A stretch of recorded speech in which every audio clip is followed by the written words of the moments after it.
What up, fam? Welcome to SkillTree, where we learn how to do just about everything. On today's episode, it's our mission to sound the alarm by making our own epic war horn. Now, normally this is where I'd show you the thing I made and tell you how I did it, but I've not made it yet. We are doing this in real time. Well, sort of in real time. I'm gonna edit it afterwards. I'm not gonna make you watch me for hours as I tinker with this thing. So special thanks to Skill Monkey Jancel. He threw this up as a request, along with some really detailed instructions on how to accomplish it. And since I just so happen to have like 50% of the materials already, I figured, let's jump into this. All right, so with the Dark Armies fast approaching, there is no more time for chit chat. So let's level up this skill.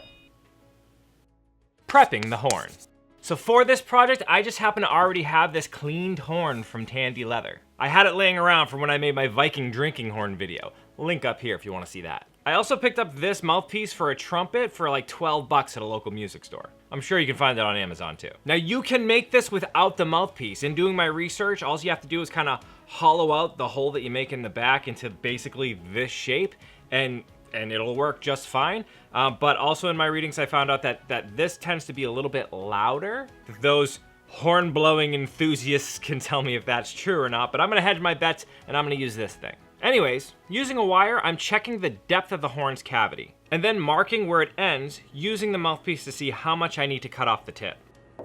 So the last couple of inches of the horn is completely solid. So we're gonna need to drill through that in order to set our mouthpiece into place. And I'm also gonna cut off some of that so that the end of the mouthpiece will reach all the way into this open cavity of the horn. So with all that figured out, I'm just gonna go ahead and cut the horn down to size. I've also decided to hit it with the sander to make sure it's perfectly flat.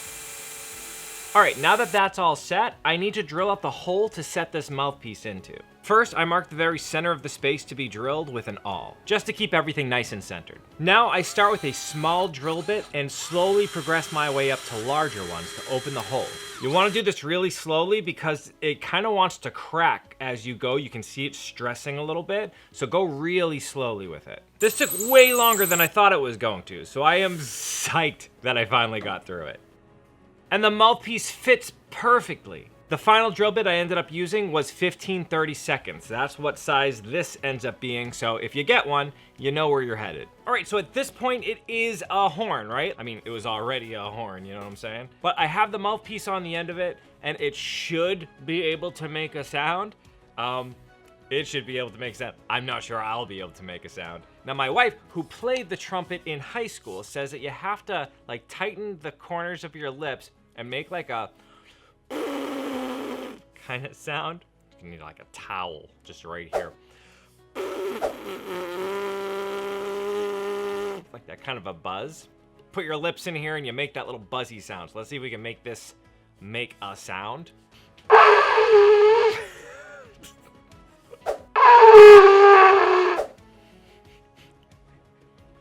This must be super enjoyable for you guys at home. Ooh, it sounds... We're getting there. We're getting there. The riders of Rohan are somewhere going, what was that? I get pictures like, the orc army is coming. I have to let everyone know.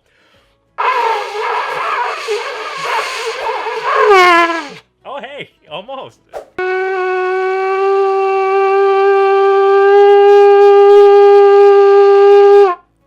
I did it. I made a horn sound. People will be safe, they know now. By now, the orcs have just run through my village, but I'm very proud of myself in the hills with my horn. All right, so we've done it. We've made a horn out of a horn. But now we're gonna jazz this sucker up because it is just still a horn, right? So I can't make this thing sound badass yet, but I'm gonna make it look badass. First things first though, I need to wash this thing out. That is a special flavor.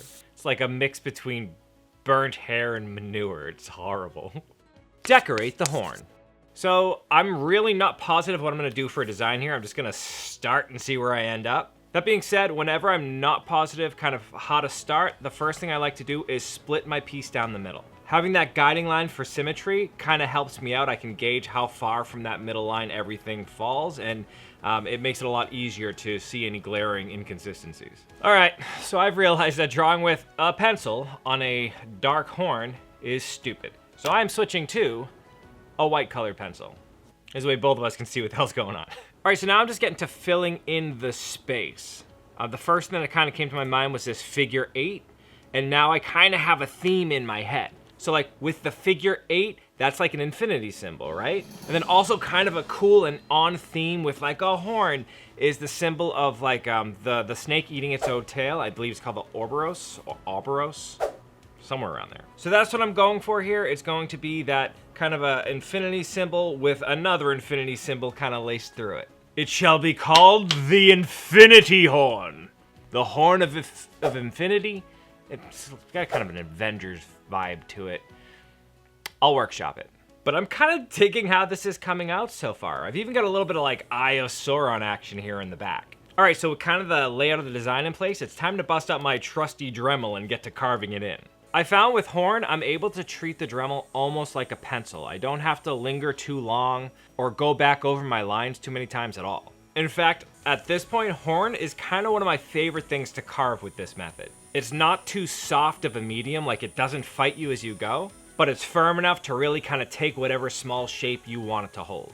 It does, however, smell just awful, and the dust I'm pretty sure could be pretty bad for you, so make sure you're wearing a mask as you go.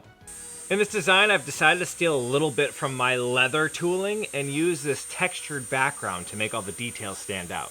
Just like you do with a backgrounder tool when you're doing leather work. At this point, I'm ecstatic with how this is coming out. Everything's just kind of coming together. I had no plan going into it, and it's all just kind of working out. So to polish this bad boy up, I started with around a 600 grit sandpaper and slowly worked my way all the way up to 7,000 grit. So at this point, I have this thing super shiny. Now I love how this looks. Like I was just kind of freehand drawing it, and I'm really happy with how it came out. I am a bit worried because it is so white. There's so much good contrast in here, but all of that is just the dust from the bone. So I'm probably gonna end up trying to wipe in some white paint on here after the fact, but I'm gonna seal it first. That being said, even though I have it this shiny with just sandpaper, I definitely wanna try to polish it just a little bit more. I'm afraid that when I add the oil to it, it's gonna dull it up a little bit. So I wanna get it as shiny as possible right off the bat. That being said, I don't have a polishing wheel. I have the small one that came with my Dremel, but that can like polish in little strips at a time, and that is gonna take forever. But I do have like various nuts and bolts and washers and a paint roller. So I think we can finagle something with that. So this is a pretty simple build right here. All I'm doing is stacking some washers, adding the roller, then adding more washers to form a little sandwich. Finally locking it all in place with a nut. I actually think this is gonna work. This seems to be doing what I needed to do. For a buffing compound, I'm opting to use this jeweler's rouge that I usually use to sharpen my swivel knives. And lo and behold, it's working. This horn is shining up beautifully. I am so stupidly jazzed at how good this looks right now. This worked way better than I thought it would. I think next time what I'm gonna do though is I'm gonna install like a plug in the top or something to keep it centered. Just because once it gets a little like off center, it jumps across the horn and that's not good. But look at this thing. It's like, I can see a reflection in it. It's super, super shiny. So here's the plan. I'm gonna seal this bad boy up with a little bit of linseed oil, and then I'm gonna rub on a watered down white paint and hope it gets all inside of these cracks here. Will it come out well? I don't know, I hope so. From polishing it though, a lot of the white that was already inset in here with that kind of dust has come out. So I definitely do wanna drop a color in here. So here's hoping it comes out well. So far so good though, I'm really happy with this. Now I'm opting to use this boiled linseed oil to protect the horn. I simply apply it to the rag and then add a generous amount to the whole surface of the horn. Then let it set for around 15 minutes. Just have special care for the rags you use with linseed oil. Apparently as it cures, it tends to heat up and it can like spontaneously combust. So just make sure you follow directions in the back and get rid of those things the correct way. If this ends up being half as glossy as it is now when it's done, I'm gonna freaking lose it. It's exciting. And look at that, it's so beautiful. I can't believe how glassy smooth this came out. I'm so excited by it. Okay, so now we gotta get that white color back in those lines to make them pop again. To do that, I'm using a bit of white acrylic paint and thinning it out with water. Then I apply it with a dauber so that it gets deep into the grooves, before finally cleaning it back off again. The color stayed in all of these grooves even better than I thought it was going to. Look at how pretty this is. This came out so good. I'm sorry, I know like I made it and I've been here through every step of it, so it's like I'm patting myself in the back, but I genuinely, I guess I didn't expect for it to come out as good as it did, and it looks, every line is super clear. The finish is really, really shiny. I'm really, really happy with this. This is so nice. Okay, calm down. There's one more thing I want to do with this. So I have this vision in my head of there being bands kind of on either side with a ring on it. So if you want to kind of wear it by your side or on your hip or whatever, it can go with. So I think I'm gonna do it out of leather. So I'll do like 2 leather bands and then a metal ring on it and maybe some kind of studs going around the side of it. I don't know. I'm still super jazzed with how this is coming out. All right, so with that said, let's become Lord of the Rings. So for starters, I'm cutting some 4-ounce leather into 1.5-inch strips. Then I wrap them into place to mark off the correct lengths. So because the horn is tapered, you can't just cut it straight. It's gonna end up being at a bit of an angle. So just make sure you take your measurement on both the top and the bottom, and then cut to whatever angle you need to. With that in mind, I cut out my shapes and then use a groover tool to form a little stitch line. And I just realized that the stitch I'm gonna be using, it's like a baseball stitch, and I don't think I really need the stitch line for it, but it'll look cool. I'm going with that. And besides, it makes a nice line to punch my holes against. All right, so I'm gonna try my best to try to articulate this sewing pattern. It's kind of hard to explain as you go, but I'll try my best. For starters, you're gonna need a length of thread with a needle at either end. Start by sending both needles through the holes on the ends. Then send them back down the same holes and back up through them again to form this little bar. So you're basically forming like a little loop. You're coming up from the bottom with both needles, you're crossing and then going back through those holes, down, then you cross again and come back up. Now you've got a little bar across the top and you formed a loop that you can tighten. I hope that's clear. Now I like doing the rest of this stitch in place for extra support. And it's kind of the nice thing about the stitch, it's designed to be able to close something around another thing. Think of like a baseball. You have whatever the hell's inside of a baseball and the leather all wrapped around it. Okay, so now bring your right hand needle across and under to the next hole up on the left side. Then do the same thing with your left hand needle, bringing it through the bottom of the next hole on the right side. Now just keep repeating this pattern all the way up to form this familiar baseball stitch. Once at the top, send the right hand needle through the face of the left hand top hole and back out from underneath. Then do the same with the left needle. So now you have the 2 tail ends that are kind of hanging out from behind the leather. Now you can simply just tie them off. The knot will be pulled beneath the leather, becoming completely invisible. All right, let me know down in the comments if I did an okay job explaining that. I always find it difficult to explain how to do the stitches. I don't know, for some reason when you verbalize it, it doesn't seem to make sense in my head. The goal here is to add these rings onto the leather. To do this, I cut out this little keeper piece and punched holes for rivets. Then I cut corresponding holes in my little sleeves here. Finally, I locked everything into place with these snap rivets. Of course, the smaller sleeve got the same treatment as well. I also decided to add rivets all along the outside for a little extra detail. Finally, I busted out some black dye and set my leather keepers for a bit of a swim. The finished result is this perfectly even dye job that really accentuates all of these like metal fittings and whatnot. I wish I could dip dye everything. It comes out so smooth. And with those in place, fam, what? Look at this thing. It is so dope. Look how good that looks. Look at with these little rings for hanging it, right? Look at the design.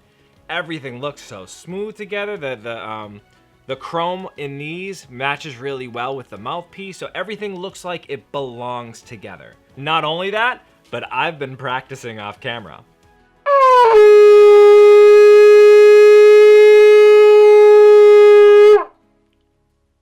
It's so loud. I don't know if you can tell, I'm super ecstatic with this. And honestly, it was a really easy build, like it was fast. This is an easy 1-day build. A lot of like the leather stuff I end up doing or whatever, it usually takes me multiple days of filming in order to get it done. 1 day, easy build. So maybe that's part of why I'm so ecstatic. It's like that instant gratification. When I started, this was an unfinished horn and a mouthpiece. And like, look at this, in total, the parts here in total, maybe $30 total for everything. I would buy this for well over $100. I love this thing. All right, I'll stop geeking out now. So if you enjoyed this video half as much as I enjoyed making it, I want you to hit me with that thumbs up love, and also don't forget to subscribe and hit the bell icon so you know when I release new content. Also, if there's any skills you want to see me cover, leave it in the comments section and I will add it to the list. All right, let's get going. The orc host approaches Minas Tirith. They need watchers on the walls. In the meantime, keep leveling up, you.